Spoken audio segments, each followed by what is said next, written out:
Telangana panchayat elections ముగిశాయి. CM Revanth Reddy గారు విలేకరుల సమావేశం లోపల ఇప్పుడు ఎలా అయితే సర్పంచ్ల విషయంలో గెలిపించిండ్రో అసెంబ్లీ ఎన్నికల్లో కూడా గెలిపించండి, ఆ గొప్ప సక్సెస్ ఇవ్వండి అని ప్రజలను ఉద్దేశించి మాట్లాడుతున్నాడు.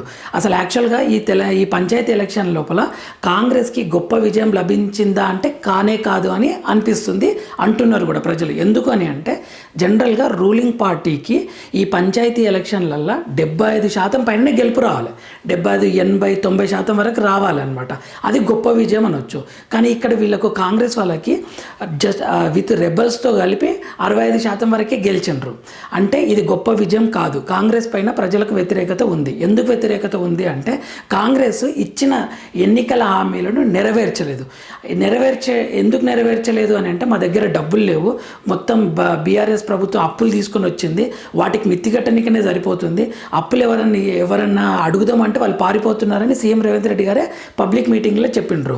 అలా చెప్పి ఇప్పుడు మూసి ప్రక్షాళనకి ఇన్ని నిధులు తీసుకొని వస్తున్నాం, విద్య కోసము అది ఫ్యూచర్ సిటీ అని చెప్పేసి నేను 30,000 కోట్లు 40,000 కోట్లు అప్పులు తీసుకొని వస్తున్నాము అని చెప్పేసరికి ప్రజల లోపల ఎంతో కొంత వ్యతిరేకత వస్తుంది. నీ దగ్గర డబ్బులే లేవు, హామీలు నెరవేర్చడానికి డబ్బులు లేవు అంటున్నావు, మరి ఇంత పెద్ద ప్రాజెక్టులు నెరవేర్చడానికి అప్పులు తీసుకొని వస్తా అంటున్నావు, ఇవి ఎక్కడి నుండి వస్తాయని ప్రజల లోపల అనుమానాలు వ్యక్తమవుతున్నాయి. సో ఇన్ఫర్మేషన్ పాయింట్ ఆఫ్ వ్యూలో అసలు రిజల్ట్ ఏందో ఒకసారి చెప్తా. టోటల్ అసెంబ్లీలో ఏంటంటే 94 పంచాయతీ అసెంబ్లీలో అందులో ఉన్న పంచాయతీల ఇన్ఫర్మేషన్ సీఎం రేవంత్ రెడ్డి గారు ఇచ్చారు. పంచాయతీలు 12,728 ఉంటే ఫలితాలు 12,702. అందులో కాంగ్రెస్ వచ్చేసి 8,335, 65.6% గెలిచింది. భారత వచ్చేసి 3,511, 27.6%. బీజేపీ వచ్చేసి 710, 5.59%. సిపిఐ వచ్చేసి 81, 0.64. సిపిఎం వచ్చేసి 65%, 0.51% అనమాట.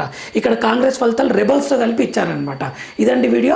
మన ఛానల్ని లైక్ చేయండి, ఇటువంటి వీడియోస్ కోసం సబ్స్క్రైబ్ చేసుకోండి. ఓం నమో భగవతే వాసుదేవాయ.